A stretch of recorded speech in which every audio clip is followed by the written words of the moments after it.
Assalamualaikum warahmatullahi wabarakatuh. Jumpa lagi dengan Media Perkebunan di channel Media Perkebunan yang selalu membahas tentang hal-hal yang berbau perkebunan, baik teknis maupun non-teknis, dan yang menyangkut tentang industri perkebunan baik dari hulu hingga ke hilir.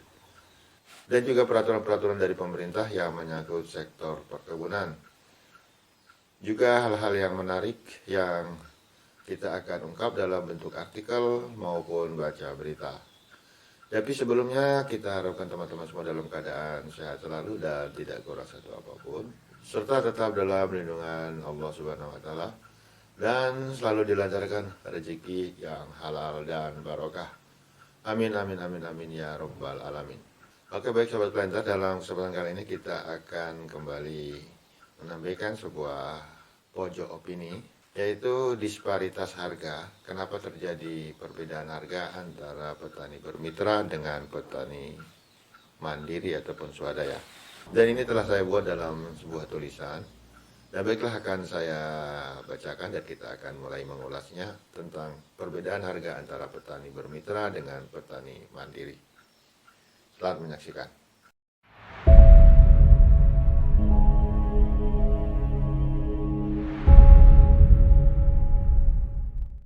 Sobat Planter, pada kesempatan kali ini channel kita Media Perkebunan kembali mengangkat pojok opini, di mana pada kesempatan kali ini topik yang akan kita sampaikan adalah kenapa terjadi perbedaan harga TBS antara petani bermitra dengan petani swadaya. Jadi penetapan harga tandan buah segar ataupun TBS kelapa sawit di Indonesia itu masih tidak merata, sebab kebijakan yang ada saat ini baru mengatur harga di level pabrik kelapa sawit milik perusahaan. Akibatnya petani swadaya tercekik. Jika kita kelompokkan, itu ada 3 macam harga berdasarkan tipe pekebun. Ada harga untuk TBS dari pekebun yang berafiliasi dengan pabrik ataupun istilahnya kebun sendiri. Yang kedua adalah petani plasma bermitra dengan perusahaan pabrik kelapa sawit. Dan yang ketiga adalah petani swadaya. Nah, kelompok terakhir inilah yang merupakan petani kecil dengan rata-rata luas kebun 2 hektar sampai dengan 5 hektar, dan inilah yang paling dirugikan. Sobat Planters, mekanisme penentuan harga TBS kelapa sawit telah diatur dalam Permentan yang sering kita ulas, yaitu nomor 01 garis miring Permentan garis miring KB titik 120 garis miring 1 tahun 2018 tanggal 2 Januari tahun 2018 tentang pedoman penetapan harga pembelian tandan buah segar TBS kelapa sawit produksi pekebun.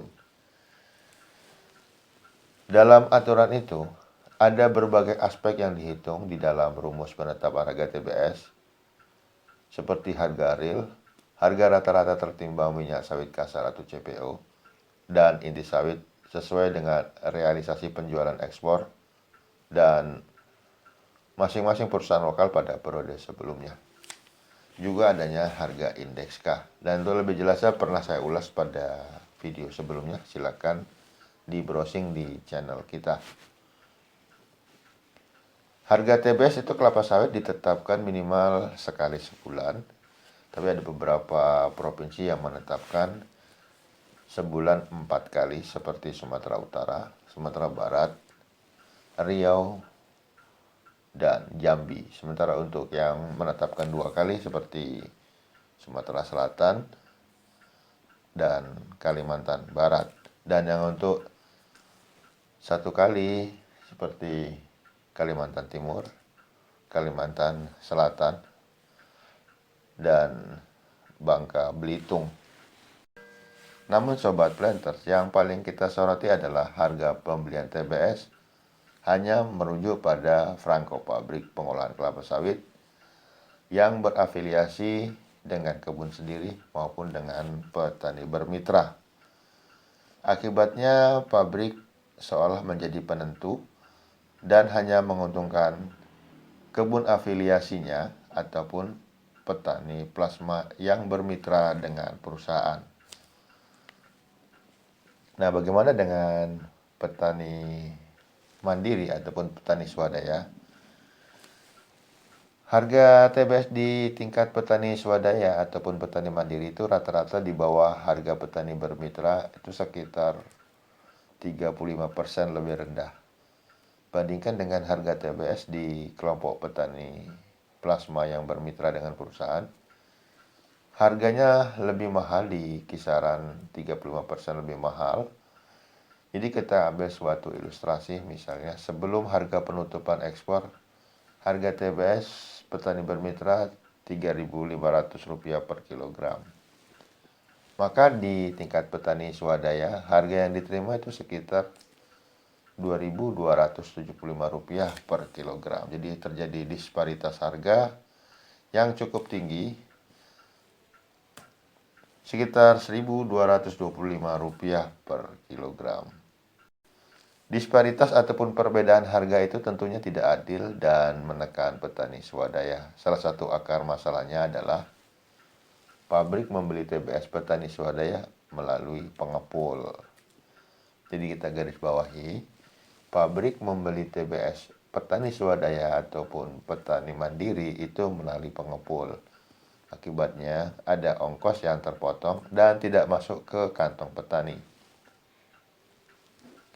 Jika kita kurangi dengan biaya produksi yang mencapai Rp900 hingga Rp1.200 per kilogram, maka petani hanya mendapatkan profit yang cukup tipis.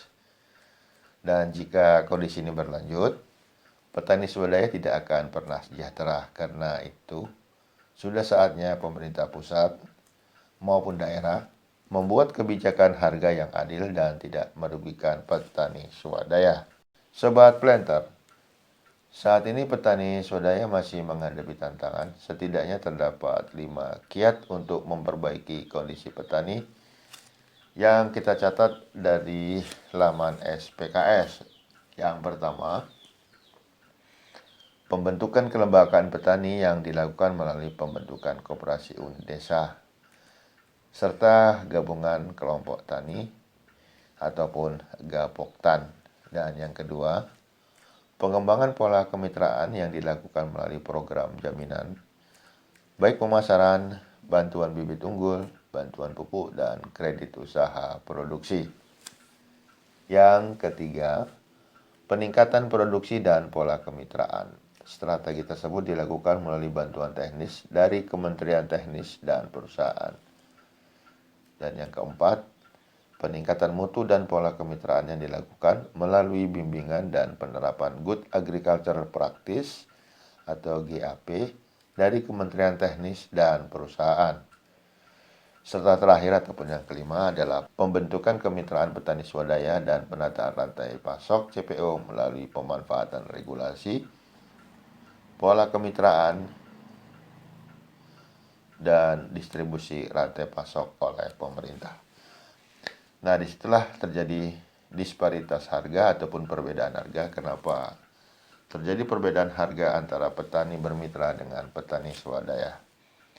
Dan sebenarnya menurut hemat saya, karena perusahaan telah menetapkan bersama-sama dengan pemerintah untuk harga TBS yang rendemennya telah ditentukan pada saat penetapan harga TBS yang akan diumumkan.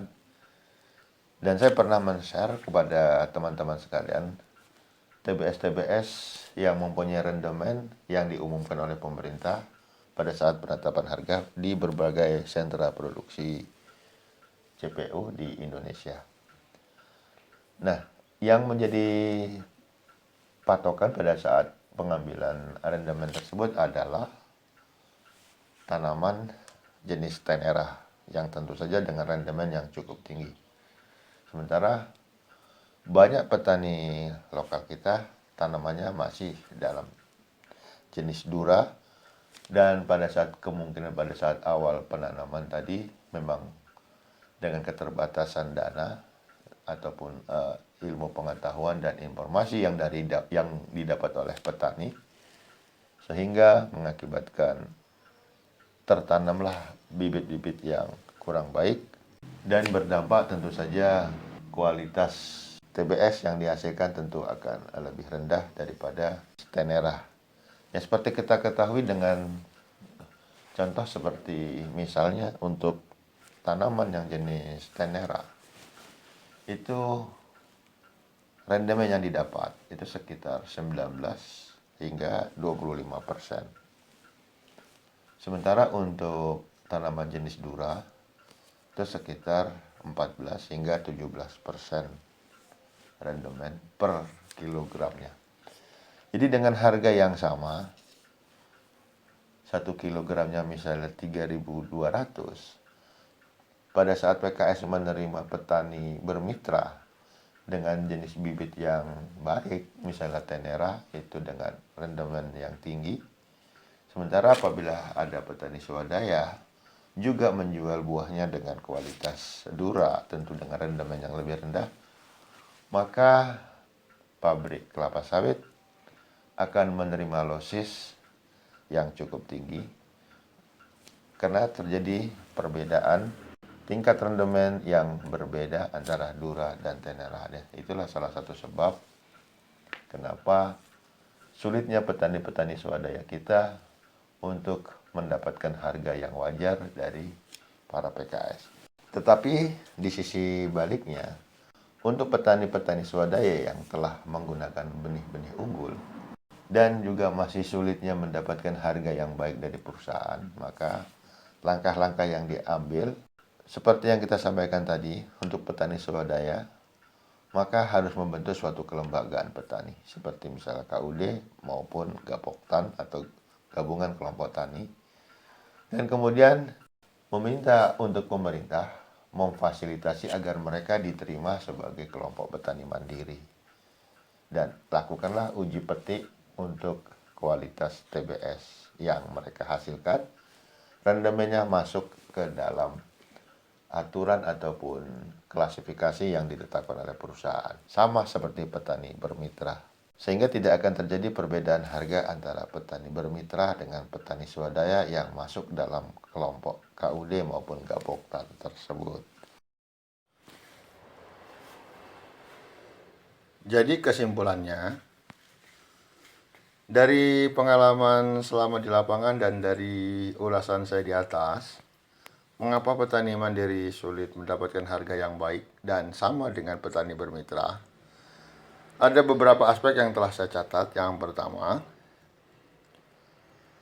petani swadaya masih suka menjual ke pengepul karena para pengepul akan menjemput langsung ke kebun masyarakat, dan dengan sistem timbang bayar serta kualitas apa adanya, dengan konsekuensi pemotongan yang cukup tinggi, petani dapat segera menerima pembayaran. Yang kedua, kualitas dan kriteria panen petani mandiri sulit membuat standarisasi dan kriteria panen yang diharapkan oleh perusahaan PKS. Yang ketiga, kualitas dan rendemen TBS yang rendah karena hampir sebagian besar petani mandiri masih menggunakan benih asalan untuk kebun kelapa sawitnya. Dan yang keempat, belum adanya wadah ataupun organisasi untuk petani swadaya ataupun mandiri yang memfasilitasi ke PKS untuk melakukan uji rendemen bagi petani mandiri. Karena hal ini sulit dilakukan, karena kualitas panen dan jenis TBS yang tidak beragam pada petani mandiri membuat sulit melakukan standarisasi panen yang diharapkan. Jadi menurut hemat saya, kalau persoalan elementer di atas tidak diselesaikan oleh petani mandiri, maka sampai kapanpun perusahaan PKS tidak akan menerima hasil panen TBS dari petani swadaya sama dengan harga petani bermitra. Oke sobat planter, demikianlah tadi pojok opini yang saya sampaikan tentang perbedaan harga, kenapa terjadi disparitas antara petani mandiri dengan petani swadaya.